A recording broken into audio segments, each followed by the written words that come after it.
Dejlig du. Jeg er så ked af, at jeg ikke kan være der i dag. Men jeg ved, at du er i de bedste hænder, og jeg håber virkelig, at du får en skøn, sjov, fantastisk dag.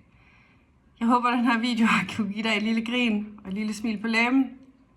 Og så glæder jeg mig bare sindssygt meget til at skulle fejre din og Kaspers store dag lige om lidt. Jeg sender alle de bedste tanker, og så bare have en fantastisk aften og eftermiddag. Jeg elsker dig rigtig meget, og vi ses lige om lidt. Kæmpe knus og kram. Og hej fra Charlie. Charlie, kig. Sig hej. Når du er på næsen. Hej.